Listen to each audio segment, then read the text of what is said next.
rekan-rekan.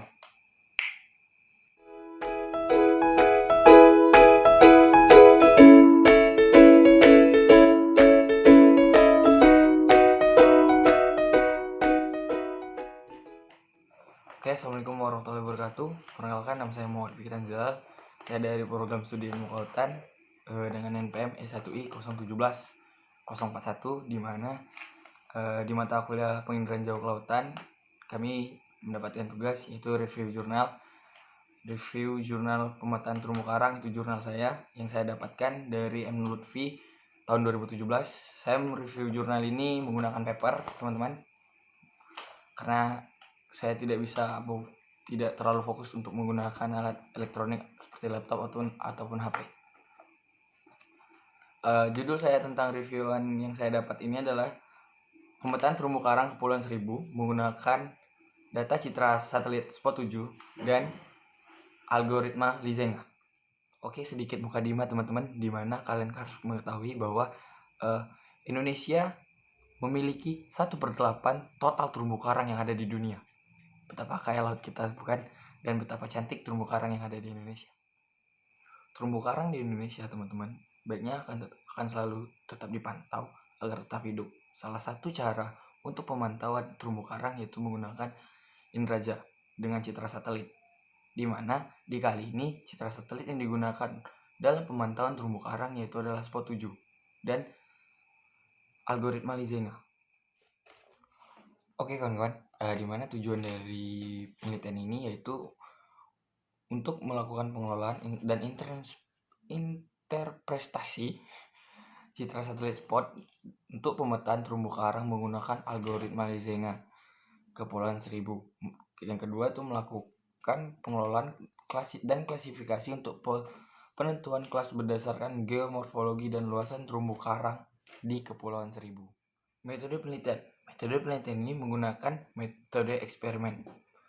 Menurut Faisal tahun 1982, metode eksperimen merupakan suatu metode yang sistematik dan logis untuk menjawab pertanyaan.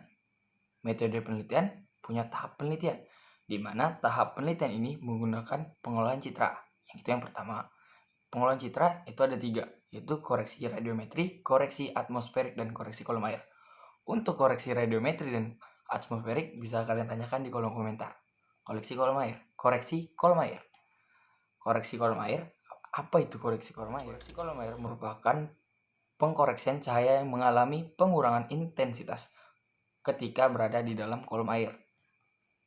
Biasanya dipengaruhi oleh serapan maupun hamburan oleh partikel-partikel yang ada di kolom air tersebut atau yang tersuspensi di kolom air.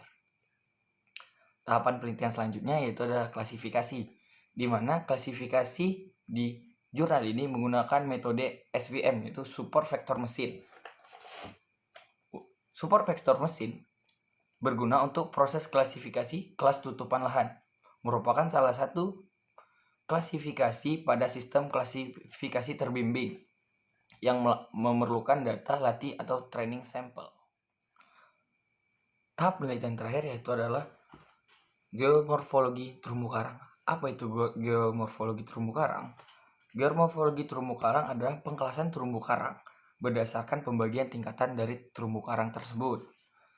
Metode selanjutnya yaitu adalah waktu dan tempat, di mana waktu dan tempat penelitian ini dilakukan di Laboratorium Komputer STMIK Bina Patria Magelang. Metode selanjutnya yaitu adalah instrumen penelitian. Instrumen penelitian ini yang digunakan adalah komputer desktop untuk mengolah citra dengan software yang digunakan adalah AirMapper dan MapInfo.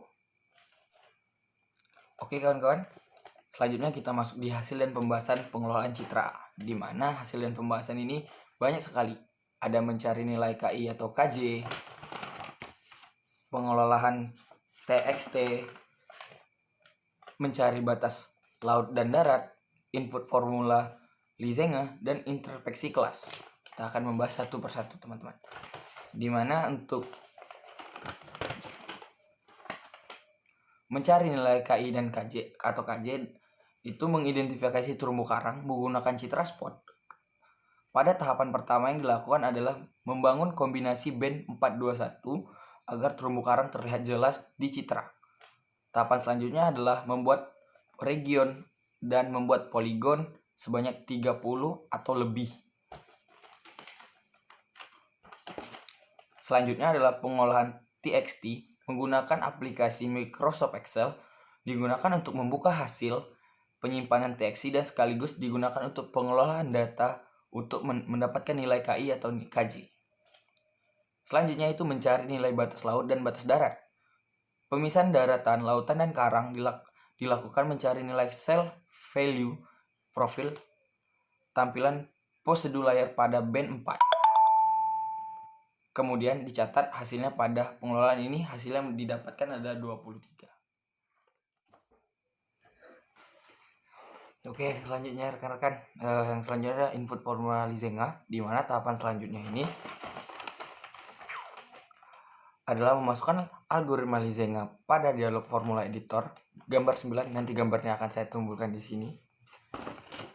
Kemudian dengan input formula sama dengan if I1 garis miring I2 lebih besar dari 0,6 dan log I3 kurang KI atau KJ log I4 dalam kurung else nuls Lizenga 1978, di mana input IL dan I2 adalah input I1 dan I2 adalah band 4 dan 2 dan I3 diisi dengan band 1.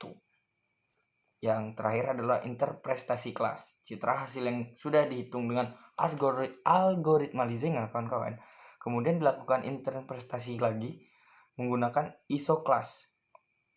Untuk memudahkan pengeditan kelas dilakukan membuka dua buah citra, yaitu hasil klasifikasi dan citra komposit 421.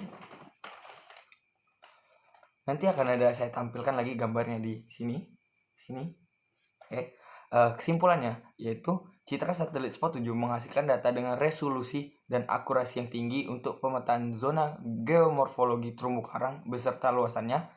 Pengolahan data citra SPOT 7 menggunakan algoritma Lizenga sebagai koreksi kolom dapat menghasilkan pembagian kelas terumbu karang dengan akurasi yang cukup tinggi. Gitu kan kawan.